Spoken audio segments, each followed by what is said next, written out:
In 1964, an American legend was born. It embodied the American spirit, and it was accessible to the everyday American working class. Now, excuse me. The Ford Mustang was a revolutionary car. It created a new genre of vehicles, the pony car and later the muscle car. And to this day, it is still leading development in road cars and race cars on and off the track. I'll be doing a tribute to the Mustang, to the spirit and the heritage behind its creation, and a brief history of its evolution over the years.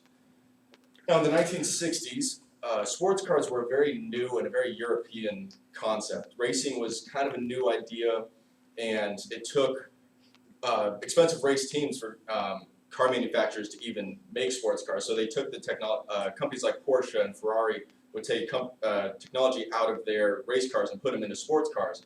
It was very expensive to maintain and to own, and it was strictly in Europe.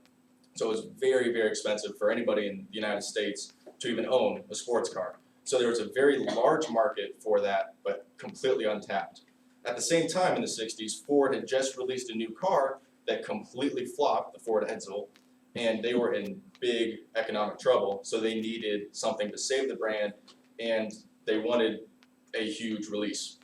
So they turned to the man named Lee Iacocca, and he had the idea for a fast, fun, affordable Ford that was stylish, high-powered, and cheap enough for the average American to maintain and afford and drive on a daily basis. Now, furthermore, this would not just tap into the large sports car market, but also they intended to turn it into a race car that would go and directly compete with Ferraris and other European cars. That would tap into a further larger market that eventually wound up being the large group of car enthusiasts today. So the first car released is the 1964 and a half Mustang Coupe. This is what it is. This is what Lee Iacocca designed. And on its opening day, it sold 22,000 cars on its opening day. It went on the next 2 years to sell over 1 million cars. That's 1,400 cars per day. This was the first of its kind, the first American sports car, and it revolutionized the scene. This is the 1965 GT350. This is that race version of the car that this allowed Ford to reach the full car enthusiast market in the United States and go directly compete with Ferraris and Porsches. It didn't just compete, it did very well, it won a lot of races. Now in the 70s, not a lot changed. The majority of the body is the same as the first generation car, but there's a little bit more aerodynamic work and the motors were a bit louder, the rumble was bigger, and it was a bit more aggressive. But then the gas crisis hit, and having these big thirsty V8s really wasn't affordable and wasn't practical, and that was one of the selling points of the car. So this was the last of the first generation. Then we have the 80s. Yes, this is a Mustang. I know it looks like a brick and it drives like one too, but it is a Mustang. As I said, the gas crisis had hit, so they no longer had the big, powerful engines. They really missed a lot of the spirit of the car. There was no race, there was no drive to it, but it was practical. It was a hatchback. It was small. It was the 80s Mustang.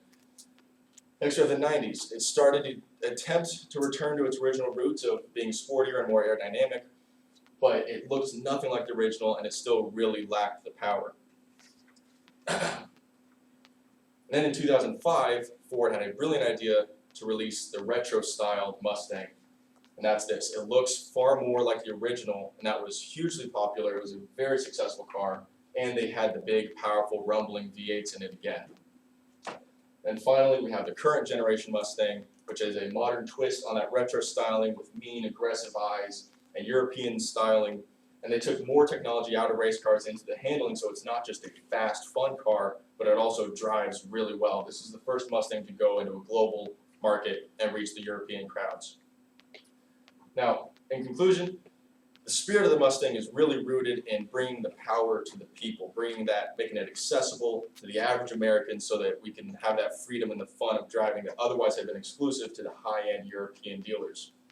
The Mustang also saved Ford and saved the name brand and brought Ford back to the top of being the true American company. It brought America into racing and motorsports that didn't just match but beat Ferrari, and it's a beloved car that is still going strong to this day. I'd like to close with a quote from an ad from 1965 for the original Mustang. Presenting the unexpected Mustang has the look, the fire, and the flavor of a great European car, yet it's as American as its name and as practical as its price.